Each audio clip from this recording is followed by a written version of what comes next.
Bendito Dios Todopoderoso, amado Padre Celestial, oramos en el nombre de tu Hijo Jesucristo y en el poder del Dios Espíritu Santo. Gracias porque tú estás aquí. Tú eres Rey de reyes y Señor de señores, y tu gracia es infinita. Gracias porque todos los que estamos aquí es por ella. Gracias porque yo puedo estar aquí por tu bendita gracia y tu misericordia. Te pido que tu palabra, Señor, haga aquello por la cual fue enviada, Señor, y que me guardes a mí, Señor, de hablar lo que no debo de hablar, que guardes mis labios y que guardes toda tu verdad en cada uno de los corazones. Te lo pedimos en el nombre de Jesucristo. Amén y amén.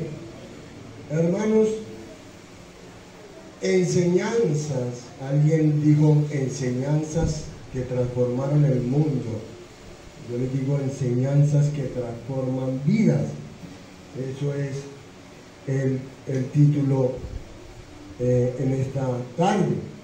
Y quiero recordarles que lo que comenzó con una simple protesta de parte de Martín Lutero en contra de una serie de prácticas religiosas promovidas por la Iglesia de Roma, culminó siendo un movimiento transformador de la Iglesia y de toda la sociedad.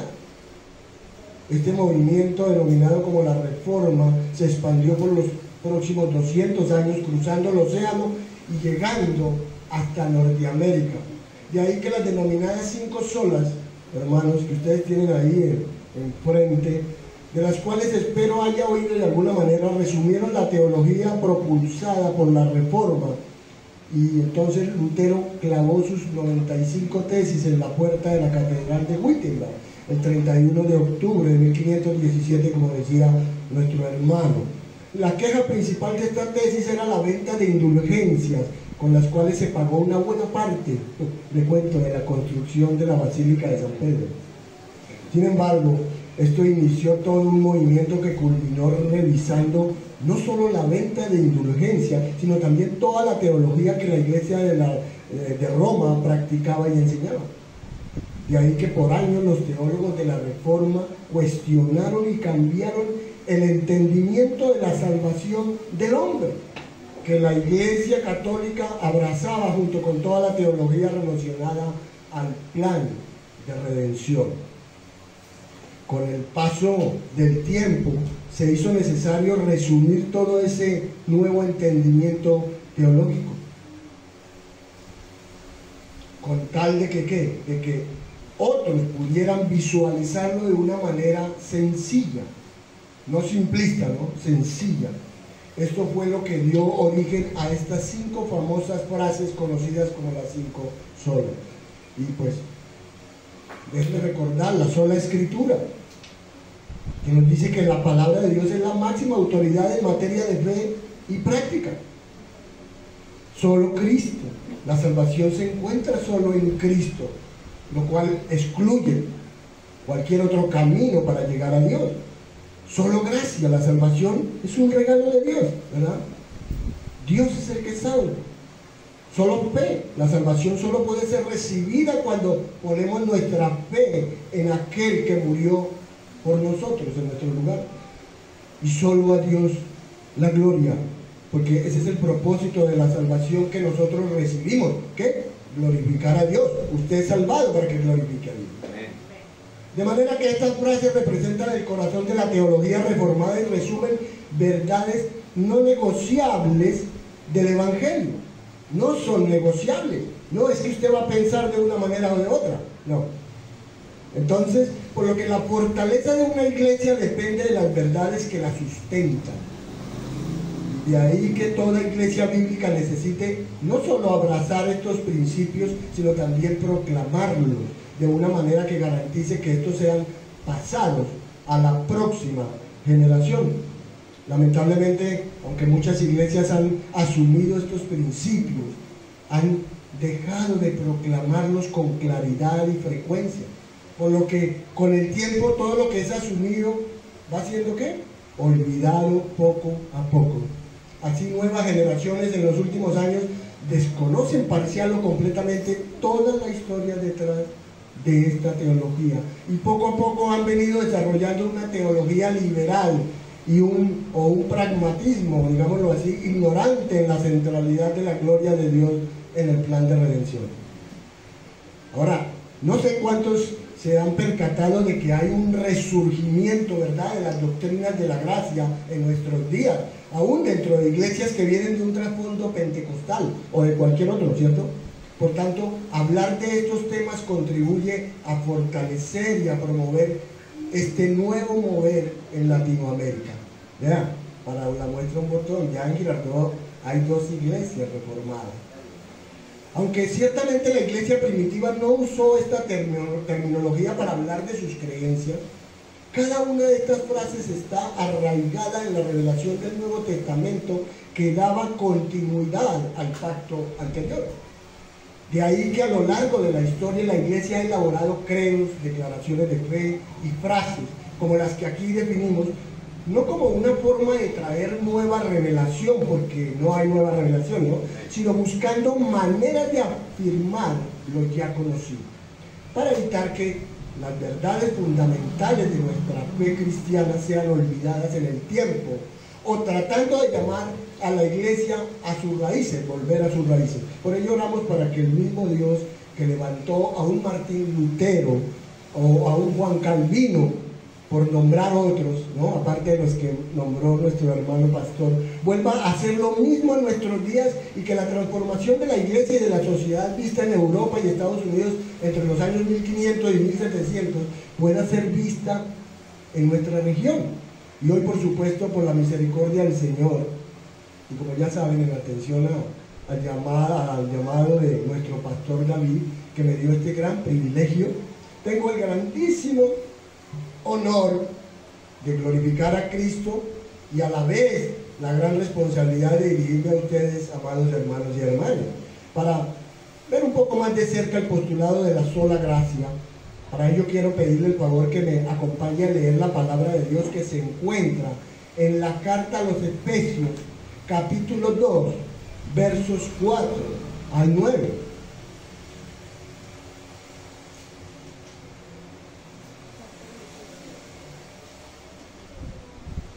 Allí dice la palabra de Dios: pero Dios, que es rico en misericordia, por su gran amor con que nos amó, aun estando nosotros muertos en pecados, nos dio vida juntamente con Cristo. Por gracia sois salvos. Y juntamente con Él nos resucitó, y asimismo nos hizo sentar en los lugares celestiales con Cristo Jesús, para mostrar en los siglos venideros las abundantes riquezas de su gracia en su bondad, para con nosotros en Cristo Jesús. Porque por gracia sois salvos por medio de la fe, y esto no de vosotros, pues es don de Dios, no por obras, para que nadie se gloríe. Hermanos, tengo entendido que hace ya un tiempo se celebró en Inglaterra un congreso de religiones comparativas, con la idea de reunir a varios expertos en diferentes religiones y compararlas. Y en un momento dado, estos eruditos se preguntaron si el cristianismo tenía algo de particular que no pudiera encontrarse en ninguna otra religión. Algunos mencionaron la encarnación, pero otros opinaron que otras religiones tienen su propia versión de los dioses que aparecen en formas humanas, ¿no? Otros mencionaron la resurrección, pero algunos objetaron porque en realidad hay otras religiones que tienen su propia versión de personas que han resucitado, según ellos, ¿no? Y mientras estaban envueltos en esa discusión, entró a ese salón C.S. Lewis, uno de los grandes pensadores y defensores de la fe cristiana del siglo XX, y él pregunta acerca de cuál era el tema de la discusión, de manera que le explican lo que ellos venían analizando, y sin pensarlo 2 veces, C.S. Lewis dice: bueno, eso es fácil de contestar, es el concepto de la gracia. Y después de discutirlo por un momento, los expertos tuvieron que concluir que ciertamente en ninguna otra religión Dios hace un ofrecimiento de su amor y de su salvación completamente gratis, de forma incondicional. Pues solo en el cristianismo se da esa condición. Y a manera de comparación, pensemos de forma abreviada en algunas otras religiones. Por ejemplo, el budismo tiene un sistema de 8 pasos para llegar a liberar al hombre de sus deseos egoístas en esta vida, porque no hay otra vida después de esta, según ellos, ¿no? Así en el budismo es que es una religión atea, por supuesto, se consideran las obras humanas para liberar al hombre de su egoísmo. Dicho sea de paso, Buda abandonó a su esposa y a su hijo para dedicarse a la vida contemplativa, por lo que esta fue una decisión egoísta. Por su parte, el hinduismo tiene la ley del karma, que habla de cómo el ser humano reencarna, no encarna, sino reencarna una y otra vez por miles y quizás millones de años para purificar su karma hasta llegar supuestamente a unirse con Brahma, que es cuando entonces usted pierde su identidad, y según las creencias de esta religión Brahma, su deidad suprema es la única verdadera realidad. Aquí las obras de purificación del karma es el esfuerzo humano. Por otro lado, el judaísmo aún permanece creyendo en las obras de la ley para la salvación. Ellos confían en el cumplimiento de la Torá para salvarse. Así, obras o esfuerzo humano son por igual. En el Islam, Alá determina la suerte de las personas al final de los tiempos, pero nadie puede conocer la voluntad de Alá. Al final, Alá determinará si usted entra o no a su presencia, pues hay un código que cumplir, y Alá evaluará sus obras para salvación o condenación. Entonces aquí otra vez usted tiene el esfuerzo humano. Solamente en el cristianismo usted encuentra la idea de una salvación ofrecida al hombre por gracia, basada en el amor incondicional de Dios. Ahora, recuerde que la única razón por la que el cristianismo puede ofrecer el amor de Dios de forma incondicional es porque hubo una persona que pagó la deuda pendiente. De manera que la gracia de Dios puede ser definida como las riquezas de Dios dadas a nosotros a expensas de Cristo, a expensas del sacrificio que Cristo hizo. Y de eso nos habla Pablo en Efesios 2. Pero estas riquezas de Dios no las podemos ganar o obtener por medio de algún esfuerzo humano o buena obra, sino que las recibimos.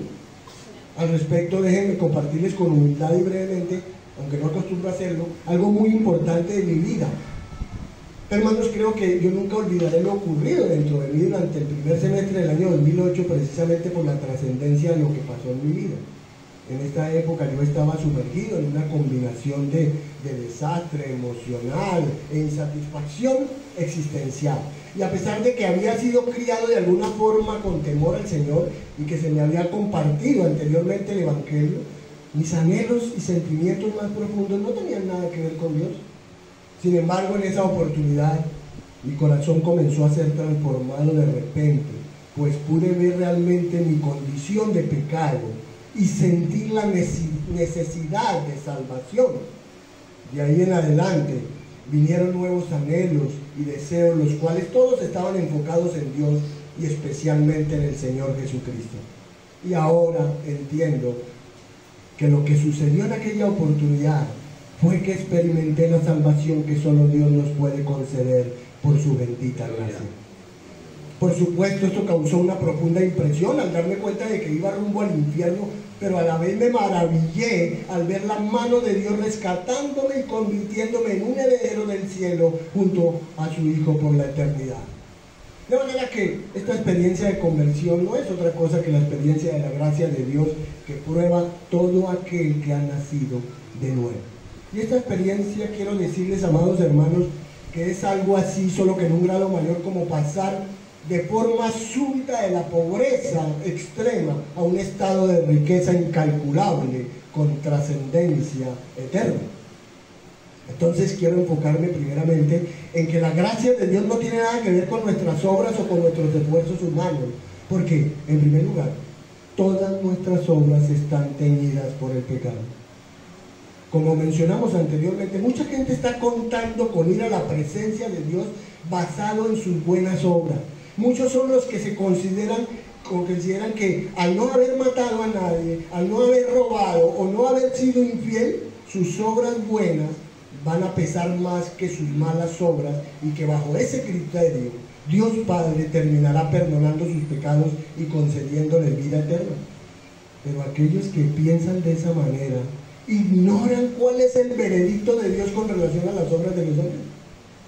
Pero poco tiempo después, pues que tengo que decirlo, recordar que poco tiempo después de la caída del hombre, vemos cómo la raza humana se corrompió a un grado tal que Dios se vio en la necesidad de juzgar todo el planeta. Y esas condiciones de la humanidad son descritas en Génesis 6:5, donde dice: y vio Jehová que la maldad de los hombres era mucha en la tierra, y que todo designio de los pensamientos del corazón de ellos era de continuo solamente el mal. De manera que estas palabras hablan con elocuencia de lo corrompido que estuvo el mundo a poco tiempo de su creación, como fruto del pecado del hombre. Así, desde que Adán y Eva desobedecieron a Dios, el ser humano ha dado evidencia una y otra vez de la maldad de su corazón. Y solo la gracia de Dios ha podido seguir en búsqueda de un hombre que no busca a su creador y redentor, como veremos más adelante.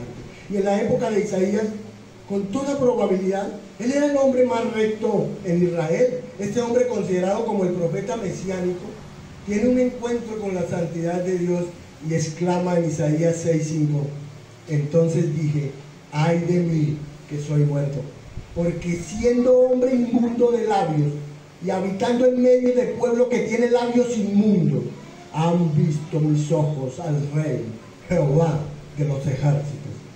Así el profeta justo se considera de labios impuros. Por su parte, Daniel, un profeta tan íntegro, también íntegro, ¿no? Al orar en cierta ocasión, dice en Daniel 9:5: hemos pecado, hemos cometido iniquidad, hemos hecho impíamente y hemos sido rebeldes, y nos hemos apartado de tus mandamientos y de tus ordenanzas. De este modo, Daniel se consideraba como parte del pueblo que había pecado. Y Job, un hombre intachable de acuerdo al veredicto de Dios en Job 1, ¿cierto?, termina pecando contra Dios al cuestionar su bondad y su soberanía. Más adelante, en la revelación bíblica, observamos que Pablo describe la condición de ese hombre caído en Romanos 3:10 al 18, diciendo: como está escrito, no hay justo, ni aun uno, no hay quien entienda, no hay quien busque a Dios. Todos se desviaron, a una se hicieron inútiles, no hay quien haga lo bueno, no hay ni siquiera uno. Sepulcro abierto es su garganta, con su lengua engañan, veneno de áspides hay debajo de sus labios, su boca está llena de maldición y de amargura, sus pies se apresuran para derramar sangre, quebranto y desventura hay en sus caminos, y no conocieron camino de paz. No hay temor de Dios delante de sus ojos. Aquí notemos cuán absolutas son estas declaraciones. Ellas nos dicen que todas las facultades del hombre están teñidas por el pecado. Lo está su mente, su corazón, sus emociones, su voluntad, y por tanto todas las obras de los hombres están teñidas por la maldad en el interior de sus corazones. La mente quedó entenebrecida, según 2 Corintios 4:4. Está entenebrecida la mente del hombre. El corazón se volvió de piedra, según Ezequiel 36:26. La voluntad quedó esclavizada al pecado, según 2 Timoteo 2:25-26. Y esto es lo que ha sido llamado depravación total. Ahora observemos en segundo lugar cómo debemos ver y entender la gracia y la justicia de Dios frente a las obras del ser humano. Bueno, la gracia de Dios es aquel atributo por medio del cual Dios nos concede lo que no merecemos. Algunos definen la gracia simplemente como el favor inmerecido de Dios.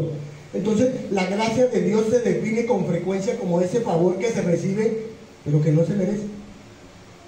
Así, no es el resultado de algún trabajo realizado, sino que es un favor realizado por el que entrega el obsequio, ¿cierto? Es un trabajo realizado por Dios. La salvación es de Jehová. Entonces, en la gracia de Dios, aunque merecemos condenación, recibimos salvación. Ese es el mensaje de la sola gracia. Y la respuesta a ese favor en el cristiano debe ser un sometimiento incondicional a la palabra de Dios, pues ya no vive esclavizado por el pecado, sino solo para la gloria de Dios en gratitud. Entonces, como ya lo mencionamos, hubo una época en la que esta verdad había quedado en el olvido, hasta que la Reforma Protestante irrumpió para recuperarla y proclamarla. Y aún hoy, siguiendo el ejemplo de los reformadores, Todavía necesitamos luchar contra todos aquellos que distorsionan el Evangelio, promoviendo que los méritos de los creyentes contribuyen a su salvación. Pero esa enseñanza es contraria a las Escrituras, ya que la Biblia enseña que la salvación es por gracia sola, sin que ella tenga que estar acompañada de méritos. Por tanto, como Dios lo hiciera en el pasado, hoy el Señor está levantando siervos que guíen sus congregaciones hacia un entendimiento más bíblico del Evangelio y para que puedan ver la necesidad de volver a colocar a Dios en el centro de todo y al ser humano allá en el lugar secundario y digno que le corresponde. Desafortunadamente en nuestros días escuchamos de falsos evangelios que demandan esfuerzo y buenas obras para ganar acceso al cielo. Y el evangelio de la prosperidad, bueno, es uno de tantos de estos evangelios falsos, porque afirma que las personas son llamadas a dar dinero a cambio de recibir milagros y experimentar el favor de Dios. Pero no debemos dejarnos engañar por falsedades como estas, hermanos, sino que debemos volvernos a las Escrituras, de manera que también es necesario tener un entendimiento de la justicia de Dios. Y la justicia de Dios es otro de sus atributos, es la parte de su carácter que garantiza que su ley santa sea cumplida y que a la vez asegura que lo que fue bien hecho sea recompensado y lo mal hecho castigado a su debido tiempo. Por ello, en cuanto a la salvación, necesitamos entender que este es un regalo de Dios. Pablo explica en Efesios 2:8, porque por gracia sois salvos por medio de la fe, y esto no de vosotros, pues es don de Dios. Entonces la salvación es un don, es un regalo otorgado por gracia, y la gracia excluye la posibilidad de que las obras de los hombres puedan contribuir a su salvación. Al respecto, creo que ningún otro texto de la Biblia puede ser tan claro como Romanos 11:6, que dice, y si por gracia, ya no es por obra. De otra manera, la gracia ya no es gracia. Y si por obra, ya no es gracia. De otra manera, la obra ya no es obra. Sin embargo, en la doctrina de la Iglesia Católica Romana se dice que la salvación es por gracia más las obras de la ley, o que la salvación es por gracia más las obras que el hombre realiza. Pero de una manera muy clara, el texto de Romanos excluye la posibilidad de que las obras y la gracia cooperen para la salvación. De este modo, las obras excluyen la gracia y viceversa. Por otro lado, algunos o muchos han calificado a Dios como injusto al ver que permite o hace cosas que a nuestro entendimiento no son justas. En innumerables ocasiones hemos escuchado a personas decir que no creen en Dios porque ven la maldad imperante en el mundo y no entienden por qué, si Dios existe, no termina de una vez y para siempre con el pecado. ¿Cierto? Pero dichas personas, hermanos, no entienden que para acabar con el pecado y la maldad, Dios tendría que eliminar a cada persona cada vez que hace algo mal. Y si Dios hiciera algo como eso, le pregunto respetuosamente, ¿dónde estaría usted hoy? ¿Dónde estaría su hijo o su hermano o su amigo que está en pecado? ¿Dónde estaría? De manera que la única razón por la que Dios tolera el pecado y la maldad por ahora es por su misericordia, que está esperando que el hombre se arrepienta. Eso es exactamente lo que Pablo revela en Romanos 2:4 al decir, o menospreciáis las riquezas de su benignidad, paciencia y longanimidad, ignorando que su benignidad te guía al arrepentimiento. Entonces, que Dios retarde su justicia, hermanos, no significa que Él no va a hacer justicia más tarde, como revela Romanos 2:5 al 6, donde dice, pero por tu dureza y por tu corazón no arrepentido, atesoras para ti mismo ira para el día de la ira y de la revelación del justo juicio de Dios, el cual pagará a cada uno conforme a sus obras. Pero ahora es el tiempo de su misericordia y luego vendrá el tiempo de la justicia, ¿cierto? Ahora estamos en el tiempo de ¿qué? Solo por gracia. Y la persona que mejor elaboró la doctrina de la salvación por gracia es el apóstol Pablo, el teólogo por excelencia de las cartas del Nuevo Testamento. Este hombre, unos 25 años después de su salvación, escribió su obra maestra, que es la carta a los romanos, y en ella describe con lujo de detalle la salvación por gracia solamente. Esto es lo que escribe en Romanos capítulo 9, versos 9 al 18. Allí dice: porque la palabra de la promesa es esta: por este tiempo vendré y Sara tendrá un hijo. Y no solo esto, sino también cuando Rebeca concibió de uno, de Isaac, nuestro padre, pues no habían ni aún nacido, ni habían hecho aún ni bien ni mal, para que el propósito de Dios conforme a la elección permaneciese, no por las obras, sino por el que llama. Se le dijo: el mayor servirá al menor, como está escrito: a Jacob amé, mas a Esaú aborrecí. ¿Qué pues diremos? ¿Que hay injusticia en Dios?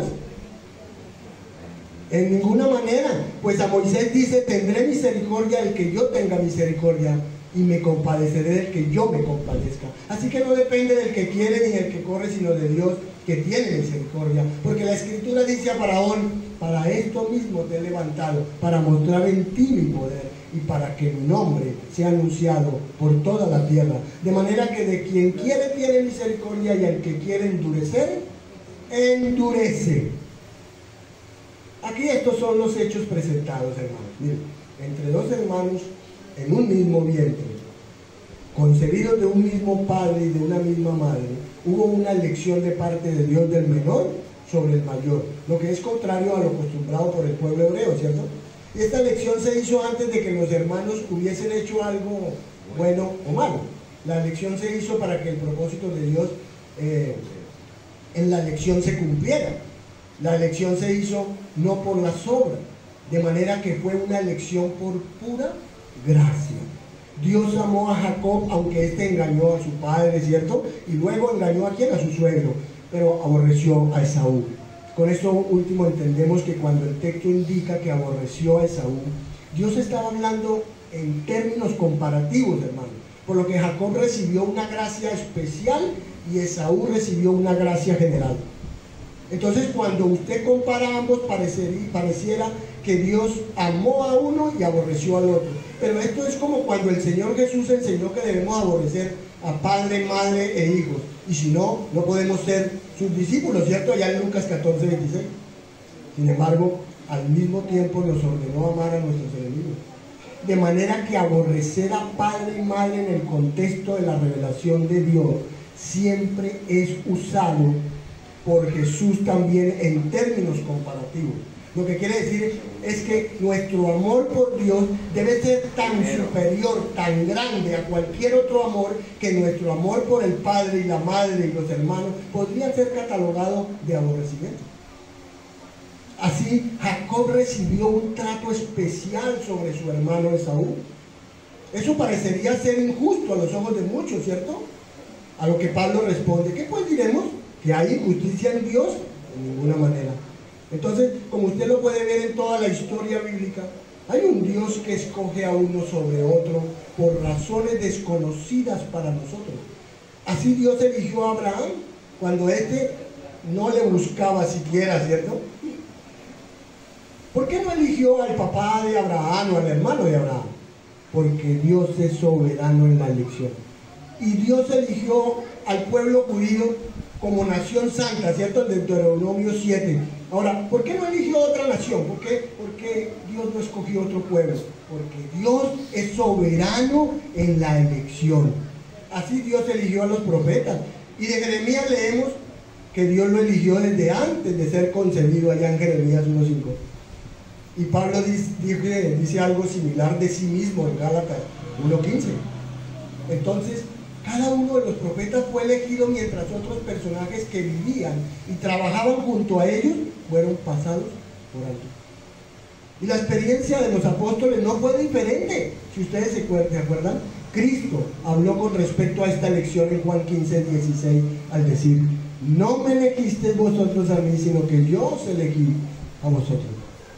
Y aunque no entendemos completamente los caminos misteriosos e insondables de Dios, no podemos dejar de enseñar aquello que es absolutamente claro en su palabra. Lo que ha sido revelado lo pasamos a la próxima generación. Lo que permanece oculto lo aceptamos como algo que pertenece al consejo secreto de Dios. Lo que entendemos lo explicamos a otros. lo que no entendemos, lo creemos y lo repetimos tal cual está en su palabra, para no distorsionar lo revelado. Amén. Pero sin lugar a dudas, por gracia habéis sido salvados. Entonces veamos cuál es la razón de nuestra salvación. Bueno, de acuerdo a Efesios 2, la razón por la que Dios decidió salvarnos no radica en nosotros, sino exclusivamente en la benevolencia de su ser. El texto de Efesios 2 que citamos al inicio de este capítulo revela con claridad las motivaciones de nuestra salvación. Y lo que motivó nuestra salvación es, en primer lugar, las riquezas de la misericordia de Dios. En segundo lugar, el amor incondicional de ese mismo Dios. Y en tercer lugar, su gracia infinita. Todo esto lo motivó a darnos salvación cuando estábamos muertos en delitos. Así lo expresa el apóstol en Efesios 2, 4 al 5. Pero Dios, que es rico en misericordia, por su gran amor con que nos amó, aun estando nosotros muertos en pecados, nos dio vida juntamente con Cristo. Por gracia sois salvos. Aquí hay tres palabras clave: misericordia, amor y gracia. Es muy difícil definir estas tres palabras. De igual modo podríamos decir que estas tres palabras están íntimamente relacionadas, en especial en cuanto a nuestra salvación se refiere. Algunos han definido la gracia como recibir aquello que no merezco. No merezco el cielo, pero por gracia Dios me da entrada a su presencia. La misericordia ha sido definida de forma práctica como no recibir lo que sí merezco. Merecemos la condenación. No me abra así los ojos. Merecemos la condenación, pero Dios en su compasión no nos ha enviado allí a aquellos que hemos recibido la salvación. En todo caso, todas las criaturas han sido receptoras de la gracia de Dios desde el mismo momento de su creación. Nada ni nadie obligaba a Dios a crearnos, hermano. Nadie obligaba a Él a crearnos. Pero Él quiso compartir su amor con nosotros. Los ángeles de Dios que no han caído han sido receptores de su gracia. Pero al no haber caído, al no haber pecado, no han tenido la necesidad de ser perdonados por su transgresión a la manera del hombre. Y por eso decimos que los ángeles no caídos no han sido receptores de misericordia. En ese sentido, podemos señalar que el hombre ha sido receptor tanto de gracia como de misericordia, ya que Dios nos ha perdonado el pecado que nos condenaba si hemos recibido salvación. Entonces, así como un padre, hermanos, para explicarle mejor, que advierte a su hijo que si desobedece será castigado, y luego que este niño desobedece, el padre decide no castigarlo, ha tenido misericordia hacia su hijo. Pero si luego de perdonarlo le ofreciera a su hijo un helado, está aplicando la gracia al darle algo que él no merecía. Como puede ver, nosotros tenemos dificultad para concebir una salvación por gracia, porque estamos muy acostumbrados a pagar por todo lo que hacemos. ¿Cierto que sí? Estamos acostumbrados a pagar por todo lo que hacemos. Trabajamos y recibimos un salario. Hacemos un gran esfuerzo y recibimos una medalla al final de una competencia. Nos esforzamos al estudiar y al trabajar para escalar posiciones, ¿cierto? De manera que cuando Dios nos ofrece su salvación libre de costo, por gracia, no entendemos, ni siquiera queremos recibirla. Pero en Efesios 2:4 Pablo nos dice cuál es la razón por la que Dios es misericordioso con nosotros. Él lo es por el gran amor con que nos amó. Y ese amor con que Él nos amó dio como resultado tres cosas según Efesios 2. Dios nos dio vida juntamente con Cristo. Dios nos resucitó juntamente con Él. Dios nos sentó en los lugares celestiales. Pero ese amor de Dios tiene características especiales. Podríamos solo mencionar muy brevemente que es incondicional, eterno e incomprensible. Incondicional, pues implica que no hay ninguna condición en mí por la cual Dios deba amarme. No hay nada en mí por lo cual Dios deba amarme. Sin embargo, me ama, ¿no?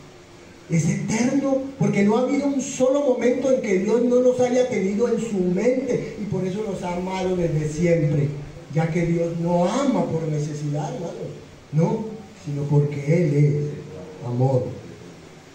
E incomprensible, porque cuando Dios nos ama, Él lo hace conociendo aún lo peor de nosotros, sin embargo nos ama. Y a pesar de que las riquezas de su gracia, hermanos, alcanzarán su máxima expresión cuando entremos en gloria, aún hoy Dios nos está enseñando las riquezas de su gracia, ya que cada cosa que tenemos es producto de la gracia de Dios.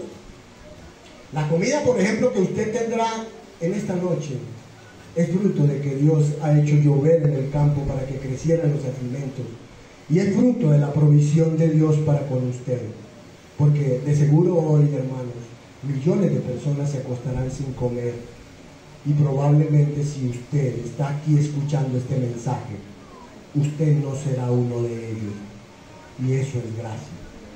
Amén. Por lo que necesitamos también conocer las características de la gracia de Dios, y nosotros podemos caracterizar la gracia de Dios de diferentes maneras. Hoy principalmente lo haremos de dos maneras. En primer lugar, la gracia de Dios es inmerecida, pues la definición misma del concepto de la gracia excluye todo mérito. Y por ejemplo, si alguien es contratado para un trabajo por un salario de $2,000 mensuales, al final del primer mes el trabajador espera recibir $2,000, y eso sería lo justo, ¿cierto? Pero si la persona que lo contrató le entrega al empleado $2,500 al final del mes, en esa cantidad, como usted puede ver, hay un extra de $500 que el empleado estaría recibiendo por gracia. De manera que el empleado no recibe $2,000 por gracia, sino por justicia. Este ejemplo nos ayuda a entender lo que es la gracia y lo que es la justicia. Y la palabra de Dios declara en más de un pasaje que la salvación es por gracia, lo que indica que no hemos hecho nada para que podamos ser considerados merecedores de la gracia impartida sobre nosotros, los seres humanos. Ahora, note que menciono seres humanos en vez de referirme exclusivamente a hijos de Dios.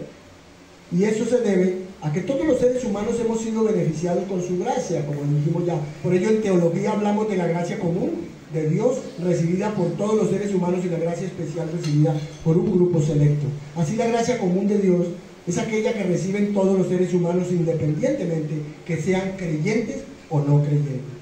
Y es esa gracia común la que hace que el sol salga y la lluvia caiga sobre buenos y malos. Pero mientras que la gracia de Dios es general para todos, para algunos es especial, hermano. Tal como vemos en Lucas 4, 25, 27, donde dice: y en verdad os digo que muchas viudas había en Israel en los días de Elías, cuando el cielo fue cerrado por 3 años y 6 meses, y hubo una gran hambre en toda la tierra, pero a ninguna de ellas fue enviado Elías, sino a una mujer viuda en Sarepta de Sidón. Y muchos leprosos había en Israel en tiempos del profeta Eliseo, pero ninguno de ellos fue limpiado, sino Naamán el sirio. Entonces Dios decidió no enviar a Elías a las viudas de Israel, sino a una viuda en Sarepta de la tierra de Sidón. Y el pasaje agrega que en los mismos tiempos había muchos leprosos en Israel, y ninguno de ellos fue sanado, sino Naamán el sirio. Eso es gracia especial. Es gracia especial porque Dios decidió enviar a su profeta a una viuda gentil y no a las viudas judías. Especial en este contexto significa que unos la reciben y otros no. La gracia de Dios también es soberana. Esto es algo que Dios reveló a Moisés en una etapa muy temprana de la historia redentora, allá en Éxodo 33, 19, diciendo: tendré misericordia del que tendré misericordia, y tendré compasión de quien tendré compasión. Sin embargo, el hombre se irrita, ¿cierto? El hombre se irrita cuando ve la soberanía de la gracia de Dios en acción. Pues observemos la respuesta del ser humano ante la explicación de Jesús sobre la sanación de Naamán el sirio y la alimentación de la viuda de Sarepta mencionados en el texto anterior. Dice Lucas 4, 28, 29: al oír estas cosas, todos en la sinagoga se llenaron de ira, y levantándose le echaron fuera de la ciudad y le llevaron hasta la cumbre del monte sobre el cual estaba edificada la ciudad de ellos, para despeñarle. Entonces el ser humano en su orgullo no tolera que la gracia de Dios sea soberana. No obstante, en teología hablamos de que Dios es simple, no simplista, ¿no? Dios es simple, y eso quiere decir, eso implica que Dios no es divisible como pudiera dividirse una computadora en piezas. Y si Dios no es divisible, hermanos, entonces lo que Dios es, lo es a través de todo su ser. Así, si Dios es santo, eso implica que todos sus atributos son santos. Su amor es santo, su poder es santo, su sabiduría es santa. De esa misma manera, si Dios es soberano, eso implica que su gracia es ¿qué? Soberana. Ahora, si Dios es el autor de la salvación, y este es un acto que abarca varias realidades como predestinación, regeneración, justificación, adopción, santificación y glorificación, también podemos decir que es un evento pasado que se desarrolla en el presente y tiene una parte que se ejecutará en el futuro. No obstante, todo esto no se debe a nuestros méritos, sino únicamente a la gracia de Dios. Por lo que además requerimos entender mejor aún la necesidad de la gracia de Dios. Y en el primer capítulo de su carta a los creyentes en la ciudad de Éfeso, más exactamente en Efesios 1, 3 al 14, Pablo enseña sobre los beneficios espirituales que poseen todos los cristianos y que constituyen parte de su identidad. Él agrega que el Padre nos da esas bendiciones y ha hecho a Jesucristo cabeza de la iglesia, quien tiene la preeminencia y autoridad sobre su pueblo unido a él, producto de su obra salvífica. Así el apóstol quiere que los cristianos conozcan la razón para el recibimiento de los beneficios que les ha detallado. Entonces avanza en su argumento y proclama, entonces es cuando proclama en Efesios 2, 8 al 9 que somos salvos por gracia. Pero para llegar a esta declaración, hermanos, Pablo habla antes de la evidencia de la necesidad de la gracia. De ahí que les recuerda a sus lectores que ellos estaban muertos en sus delitos y pecados, es decir, espiritualmente sin vida. Y una persona muerta no tiene ningún tipo de reacción, como bien sabemos. Por lo que la mortandad espiritual de los cristianos efesios antes de que fuesen creyentes se evidenciaba porque ellos no podían reaccionar ante Dios, al menos no de manera correcta. Por eso ellos tenían una conducta según la corriente de este mundo, dice, conforme a Satanás. Vivían en las pasiones de su carne y estaban destinados al infierno porque habían merecido la ira de Dios sobre ellos. Lamentablemente, tengo que decir que el estado espiritual previo de los lectores originales de esta carta no es una característica exclusiva de ellos, pues todo el que está sin Cristo está muerto espiritualmente, ¿cierto? El origen de esta realidad, como ya dijimos, viene desde el Edén, con el pecado de Adán y Eva. Desde entonces ningún hombre o mujer tiene ni puede tener por sí mismo cualquier tipo de relación o respuesta buena hacia Dios, ya que las emociones y deseos del alma no pueden tornarse hacia el Señor solamente por la voluntad de un individuo, porque estamos muertos espiritualmente. Dicho de otra forma, no es que simplemente sea difícil buscar o aceptar a Dios, sino que es imposible debido a nuestra muerte espiritual. Sin Cristo, el corazón está atado por el lazo del diablo, como dice 2 de Timoteo 2:26. Y el ser humano no es en esencia bueno a nivel moral, como lo quiere presentar el humanismo. Al contrario, es inherentemente pecaminoso por naturaleza a causa de la caída. Y todo lo que es y hace está manchado por el pecado, como dijimos o vimos en Romanos 3. Además, la raza humana decidió esconder y obstruir la verdad de Dios y la moral resultante. El resultado entonces es catastrófico. Es un mundo que llama malo a lo bueno y bueno a lo malo. En Romanos 1:18 puede verlo en adelante. Por lo tanto, todos necesitamos la gracia de Dios. Así, el favor de Dios es lo que marca la diferencia aquí. Por eso muchos nos preguntamos, muchas personas, cuando no entienden esto, se preguntan, ¿en la salvación todo lo hace Dios? ¿Qué hay de mi voluntad? ¿No soy yo quien decide seguir a Cristo o no? Por eso algunos consideran que el factor determinante en la salvación es la voluntad humana y no la gracia divina. Pero están equivocados, ¿verdad? Como hemos visto. El árbitro final en el tema de la salvación debe ser la propia Escritura, y ella enseña lo opuesto. Aunque el ser humano es responsable de creer el Evangelio, sí, el milagro del nuevo nacimiento es realizado soberanamente por el Espíritu Santo en el tiempo de Dios y conforme a su voluntad, cuando alguien ha sido expuesto a su Evangelio.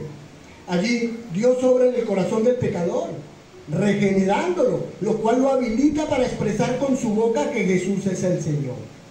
Y es debido a esa obra que el pecador, ahora arrepentido, puede tomar una decisión consciente y se entrega a Cristo al verlo tan glorioso, tan lleno de amor y digno de adoración.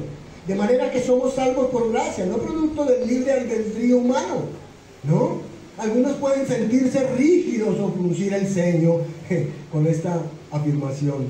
Si es el caso, yo puedo entender la resistencia porque pasé por esa misma experiencia. Uno siempre busca algún mérito en uno mismo, pero al entender los pasajes de la palabra de Dios que hablan de la gracia soberana de Dios de la salvación, no nos queda más remedio, hermanos, que rendirnos en gratitud ante la revelación divina. Ella nos dice que no merecíamos nada, que nada podíamos alcanzar por nuestros medios, que ni siquiera teníamos la disposición y menos la capacidad de buscar a Dios, sino que todo ha sido por su gracia sola. Esta verdad nos debe conducir a una adoración humilde a Dios. El pecador que es alcanzado por Dios para salvación, la gracia le debe embargar el alma con un sentido de reverencia en dignidad santa, que resulta en una actitud de redención y sumisión a su palabra. Como somos la evidencia concreta del favor de Dios, hermanos, adoración y gratitud deben ser el resultado de haber experimentado su gracia poderosa. Sin embargo, no debemos ignorar esto. La gracia de Dios tiene un costo. De manera que veamos el costo de la gracia de Dios. Algunos cristianos limitan la gracia a una simple emoción divina. Eso no debe sorprendernos, pues vivimos en una generación caracterizada ¿por qué? Por el emocionalismo. Se tiene la idea de que la gracia es un sentimiento de bondad que Dios posee y por el cual se ve obligado a compartir con sus criaturas. Pero esa forma de pensar conduce al abuso de la gracia, porque nos lleva a menospreciar el costo de nuestra redención, un costo que nos mueve a vivir en santidad y entrega a Dios. Aquí es importante destacar que la gracia no es un regalo adquirido a bajo precio, como que en algún establecimiento comercial celestial en época de liquidación, ¿no? Por el contrario, la palabra gracia debe llevarnos a pensar que implica algo que recibimos sin merecerlo, pero por el cual hubo un precio previamente pagado.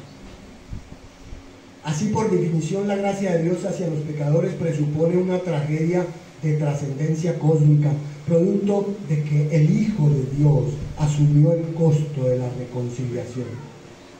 Entonces piensen lo que dice Pablo cuando afirma que el Padre nos dio vida juntamente con Cristo.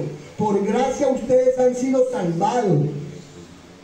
Eso nos dice que no es posible despegar o divorciar la gracia de la persona misma de Cristo, debido a que es precisamente por medio de su sacrificio que obtenemos la salvación. Así el pecado provocó un problema cósmico que rompió nuestra relación con Dios.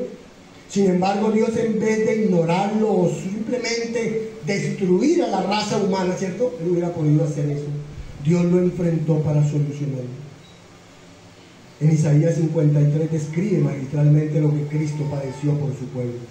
Por lo tanto, no se trató solo de una reacción emocional visible de la divinidad. La gracia no tiene costo para nosotros, pero tuvo un precio altísimo para Dios. Esta verdad nos llena de asombro y nos empuja a vivir para Dios.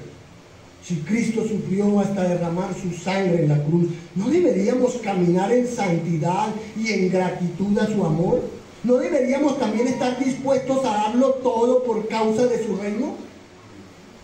No importa, hermano, usted en el área en que se encuentre o se desenvuelva. Como cristiano se espera que usted pueda esforzarse por llevar gloria a su nombre mediante la realización de un trabajo digno y con excelencia. Por tanto, estas son solo algunas de las muchas implicaciones de la verdad del costo de la gracia. Finalmente, veamos algo del futuro de la gracia de Dios. Hermanos, nosotros sabemos que la salvación tiene un alcance eterno. Y la Biblia muestra que la gracia tiene alcance en el pasado, presente y futuro. Entonces, ¿cómo se ve el futuro en la gracia? ¿Qué es lo que nos aguarda? De acuerdo con lo que Pablo le escribió a Tito, la transformación de vida que experimenta el cristiano va de la mano con su expectativa en el inminente retorno de Cristo. Pablo dice que la gracia de Dios se ha manifestado y nos enseña a vivir de forma piadosa, pero a la vez hace que el cristiano esté aguardando la esperanza bienaventurada y la manifestación de la gloria de nuestro gran Dios y Salvador, Cristo Jesús. Eso está en Tito 2:13. y esperar con ansias el regreso de Cristo es la forma en que la gracia entrena a los cristianos para rechazar la vida pecaminosa y vivir en piedad.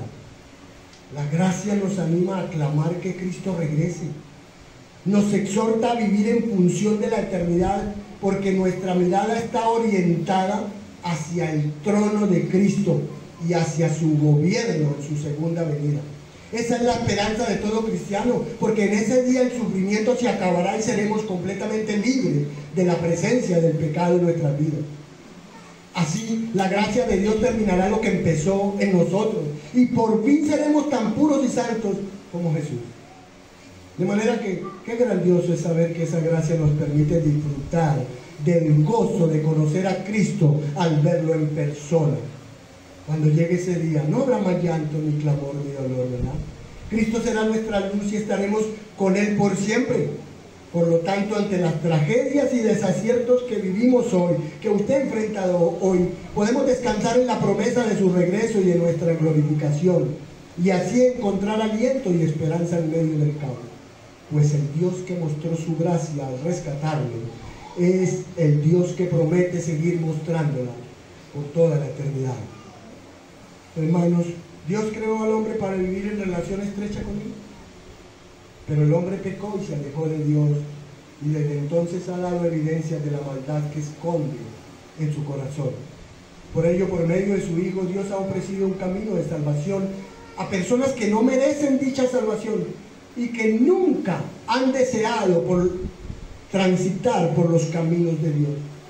Y los hombres han rechazado la oferta de Dios y en cambio han preferido construir un camino conforme a sus propias obras que les procuren la salvación de sus almas, pero a su manera, donde ellos puedan sentir que colaboraron en su salvación. Pero todas las obras de ese hombre caído siempre han estado manchadas por el pecado, porque todas sus facultades, su mente, su corazón, sus emociones, su voluntad quedaron teñidas y sumergidas por los efectos del pecado. Por lo que la condición moral de ese hombre que continuamente peca contra Dios no es merecedora de salvación. Y sobre todo, cuando ese hombre ni siquiera busca a Dios.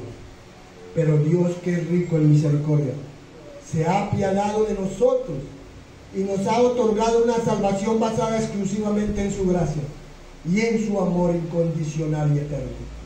Para muchos, la gracia de Dios es solo el atributo a través del cual nos perdona o ejerce misericordia hacia nosotros, pero no ven que la gracia de Dios es un principio operativo poderoso, capaz de lograr cada una de las cosas que Dios se propone, incluyendo nuestra salvación.